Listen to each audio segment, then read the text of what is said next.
Ini Bu, kemudian dokumentasinya seperti ini.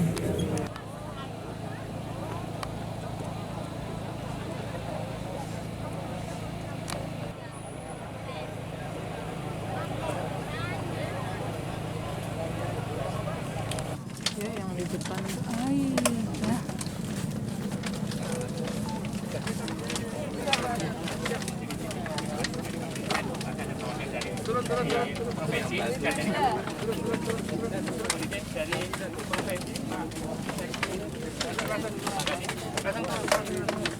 Gambar ininya dulu. Gambar bareng-bareng ngapalin mangrove kan.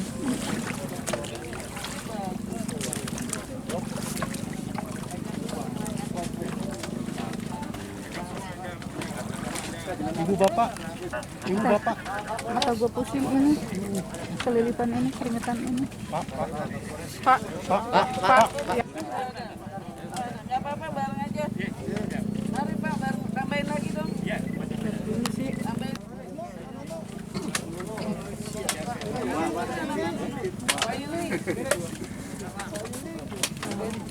Simbolis dulu, angkat dulu. Simbolis dulu sih, angkat dulu. Tahan sebentar. Oke, yuk.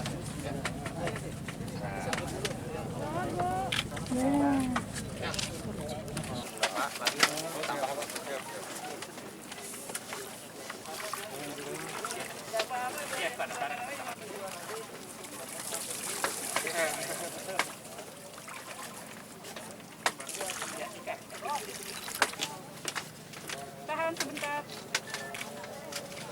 Oke, yuk.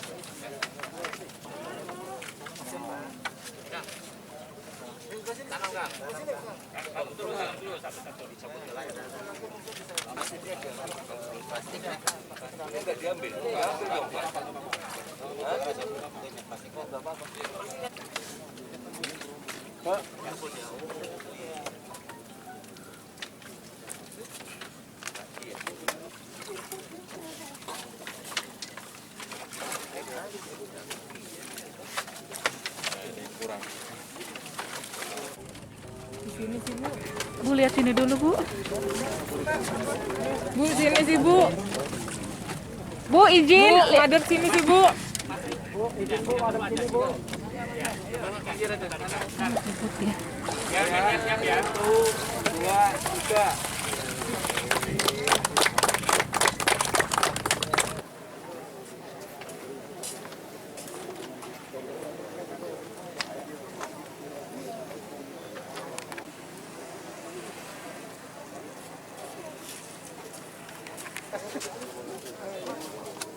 Oke, clap.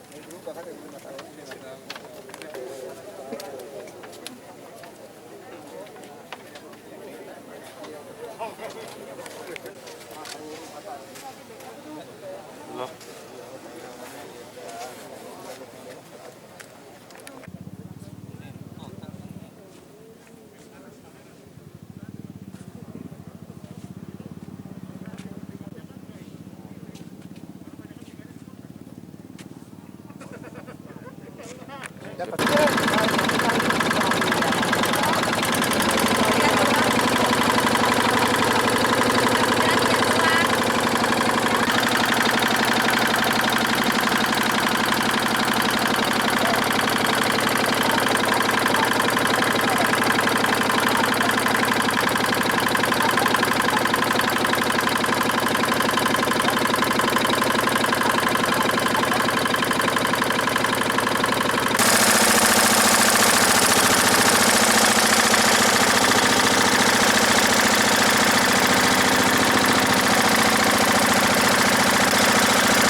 izin sebentar.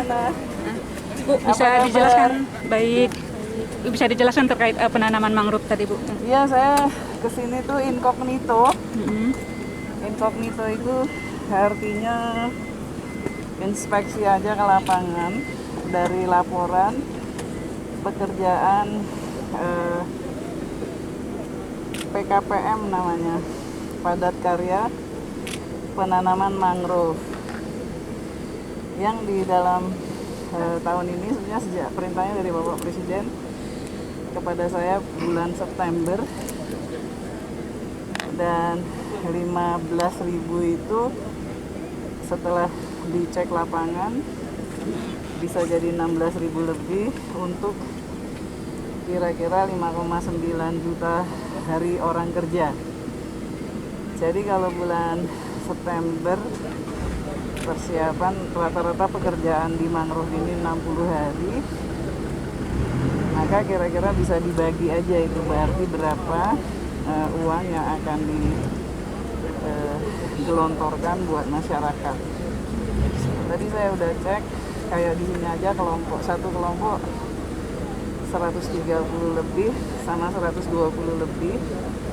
Satu hari mereka bekerja dari jam 8 jam 9 sampai jam 4 sore dan mendapatkan uang 80.000 per hari, dan uangnya dari rekening BRI langsung kepada rekening masyarakat.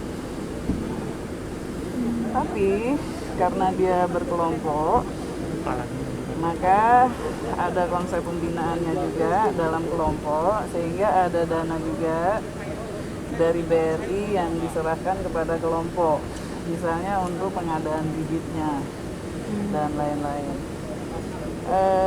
Kawan-kawan, kalau ini kita lihat, ini lumayan ya, lokasi ini relatif pojok menurut saya ya, relatif di pojok, tapi tempatnya begitu bagusnya. Walaupun saya lihat masih sangat belum teratur, banyak sampahnya juga. Saya nanti akan minta dirjen turun untuk cek sampah dan lain-lain, apa masalahnya dan kita bisa menyelesaikan apa. Tadi saya juga di sana lihat ada tempat pendaratan ikan yang banyak kapal nelayannya juga, yang dibangun tahun 2010 dari kayu-kayu tapi udah rontok. Saya udah difoto sama saya akan beritahu Pak Menteri KKP. Jadi memang kalau lihat Bapak Presiden Jokowi, beliau memang selalu meminta menterinya itu betul-betul lihat kondisi real di lapangan. Kawan-kawan, mangrove ini sebetulnya pohon yang sangat bagus untuk memelihara udara kita tetap bersih. Ia menyimpan dan menyerap karbon di udara itu sampai 30 kali lipat dibandingkan dengan hutan. Kenapa begitu? Karena dia kan akarnya sampai ke bawah, akar tunjang keluar juga sampai ke dalam. Itu jadi menyerap karbon itu sampai ke dalam-dalam di bawah tanah itu juga cukup besar, sehingga kalau kita sebagai negara punya kewajiban untuk mengurangi emisi karbon, dan kemudian usaha kita untuk mengurangi emisi karbon itu lalu dinilai uang oleh negara-negara di dunia, oleh internasional, maka sebetulnya juga ada hasil uang juga di situ gitu. Oleh karena itu,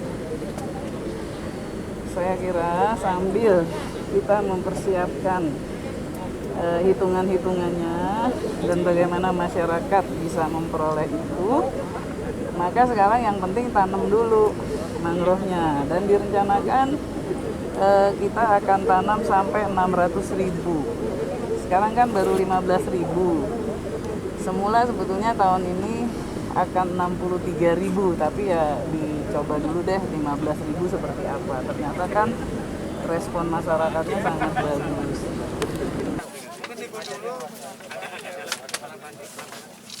Ibu izin angkat dulu.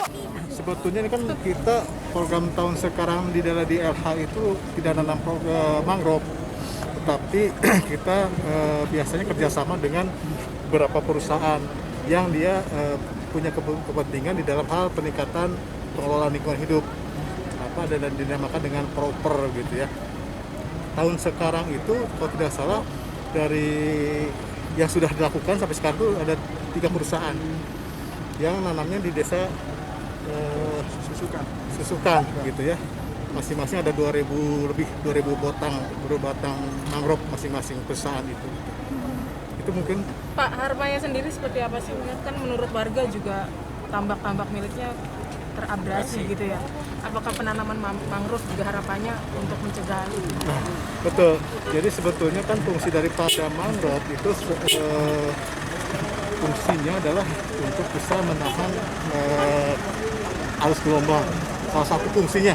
Fungsi yang lain mungkin masih banyak, termasuk mungkin sebagai tempat bertelur ikan dan sebagainya. Jadi kalau memang masyarakat sudah mempunyai pengetahuan terhadap mangrove ini punya fungsi sebagai penahan abrasi, itu mungkin harus masyarakat harus bisa menerimanya kan begitu. Ini sebagai salah satu alternatif di dalam mencegah terhadap abrasi itu gitu. Tapi Pak adalah Pernah ada. Memang kan ini sudah hukum alam ya. Apabila di suatu daerah itu ada semacam penambahan luasan lahan dengan melakukan reklamasi, pasti secara alam pasti ada yang tergerus, gitu. Pasti ada bagian-bagian yang tergerus. Makanya mungkin salah satu upaya yang dari laporan yang disampaikan bahwa ada abrasi, kita pemerintah daerah itu merencanakan untuk bisa paling tidak itu mencegah lebih luas daripada